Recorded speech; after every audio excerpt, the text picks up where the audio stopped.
Darshan fans ಯಾದಗಿರಿಯಲ್ಲಿ ಯುವಕನೊಬ್ಬನಿಗೆ ಕೊಲೆ ಬೆದರಿಕೆ ಹಾಕಿದ್ದಾರೆ. ಯಾದಗಿರಿಯಲ್ಲಿ ಅಭಿ ಅನ್ನುವಂಥ ಯುವಕನೊಬ್ಬನಿಗೆ ಜೀವ ಬೆದರಿಕೆ ಹಾಕಿದ್ದಾರೆ. ದರ್ಶನ್ ಅಭಿಮಾನಿ ಸಂಘದ ಜಿಲ್ಲಾಧ್ಯಕ್ಷ ಅಂತ ಈತ ಥ್ರೆಟ್ ಮಾಡಿದ್ದಾನೆ. ಬಾಸ್ ಅಂತ ಯಾಕೆ ಕಿರುಚಾಡ್ತೀರಿ, ಬಕೆಟ್ ಯಾಕೆ ಇಡ್ತೀರಿ ಅಂತ ಈ ಅಭಿ ಅನ್ನುವಂಥ ಯುವಕ ಸ್ಟೇಟಸ್ ಹಾಕಿದ್ದ. ತಾಯಿ ತಂದೆಗೆ ಬಕೆಟ್ ಹಿಡೀರಿ ಅಂತ ಸ್ಟೇಟಸ್ ಹಾಕಿದ್ದ.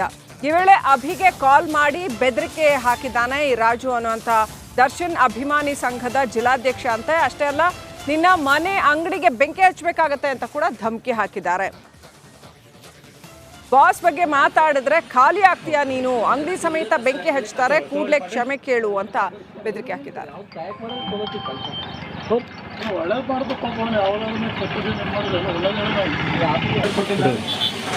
ಸರ್ ದರ್ಶನ್ ಅಭಿಮಾನಿ ಹಾಕಿಕೊಟ್ಟಾನೆ ಸರ್, ಅವರಾಗಿ ದರ್ಶನ್ ಅಭಿಮಾನಿ ಹಾಕಿ ಕೊಟ್ಟಾನೆ ಸರ್.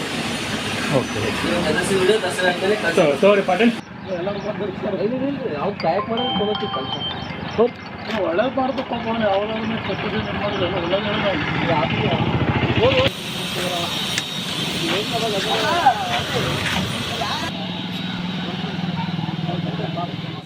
ರೈಟ್, ಇನ್ನಷ್ಟು ಅಪ್ಡೇಟ್ ಪಡ್ಕೊಳ್ಳೋಣ. ಪ್ರತಿನಿಧಿ ನಾಗರಾಜ್, ಯಾದಗಿರಿ ಪ್ರತಿನಿಧಿ ಕನೆಕ್ಟ್ ಆಗಿದ್ದಾರೆ. ನಾಗರಾಜ್, ಯಾಕೆ ಇಷ್ಟೆಲ್ಲ ರಂಪರಾಮಾಯಣ ನಡೀತಾ ಇದ್ರು, ಇದ್ರ ಮಧ್ಯೆನೇ ಮತ್ತೆ ಅಭಿಮಾನದ ಅತಿರೇಕನ? ಯಾವಾಗ ಈ ಘಟನೆ ನಡೀತು? ಖಂಡಿತ ಶ್ರೀಲಕ್ಷ್ಮಿಯನ್ನು ಯಾದಗಿರಿ ನಗರದ ಗಂಗಾನಗರದ ನಿವಾಸಿಯಾಗಿರುವಂತಹ ಅಬ್ಬಿ ಎಂಬತ್ತ ಯುವಕ ಏನು ಪಂಚರ್ ಶಾಪ್ ಇಟ್ಕೊಂಡು ಒಂದು ಆ ಕೆಲಸವನ್ನ ನಡೆಸ್ತಿರ್ತಾನೆ. ಈ ಯುವಕ ತನ್ನ ಮೊಬೈಲ್ ನಲ್ಲಿ ಏನು ಆ ದರ್ಶನ್ ಅಭಿಮಾನಿಗಳಿಗೆ ನೀವು ಬಾಸ್ ಅಂತ ಯಾಕೆ ಬಕೆಟ್ ಹಿಡಿತೀರಾ, ನಿಮ್ಮ ತಂದೆ ತಾಯಿಗಳಿಗೆ ಬಕೆಟ್ ಹಿಡಿರಿ ಅಂತ ಒಂದು ಸ್ಟೇಟಸ್ ಅನ್ನ ಇಟ್ಟಿರ್ತಾನೆ. ಈ ಸ್ಟೇಟಸ್ ಅನ್ನ ಗಮನಿಸಿದಂತಹ ಏನು ದರ್ಶನ್ ಅಭಿಮಾನಿಗಳ ಸಂಘದ ಜಿಲ್ಲಾಧ್ಯಕ್ಷ ರಾಜು ಎಂಬತ್ತ ಏನು ಅವನಿಗೆ ಕಾಲ್ ಮಾಡೋ ಮೂಲಕ ಏನೋ ಒಂದು ಜೀವ ಬೆದರಿಕೆಯನ್ನು ಹಾಕ್ತಾನೆ. ಈ ರೀತಿ ನೀನು ನಡಿ ಈಗ ಶುರು ಮಾಡೋಣ. ಕೇಸರಿಯಿಂದ ಮನೋಲ್ಲಾಸ ಮನಸ್ಸು ಮತ್ತೇರಿ ಕುಣಿದಾಡಿದೆ ನೋಡು, ಮನಸ್ಸು ಮತ್ತೇರಿ ಕುಣಿದಾಡಿದೆ ನೋಡು. ಕ್ಷಣ ಕ್ಷಣವೂ ಆಚರಿಸಿ ಕೇಸರಿ ಹಬ್ಬ. ವಿಮಲ್ ಬಾಯಲ್ಲಿ ಹೇಳಿ ಕೇಸರಿ.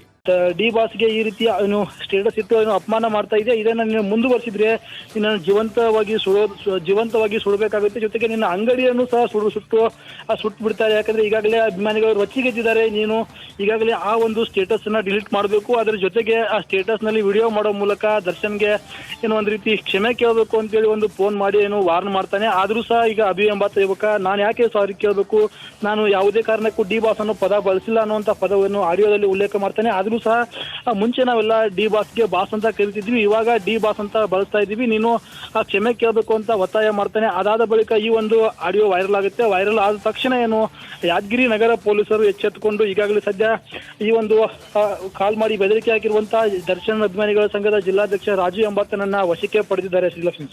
Right, thank you Nagaraj ಡೀಟೇಲ್ಸ್ಗಾಗಿ.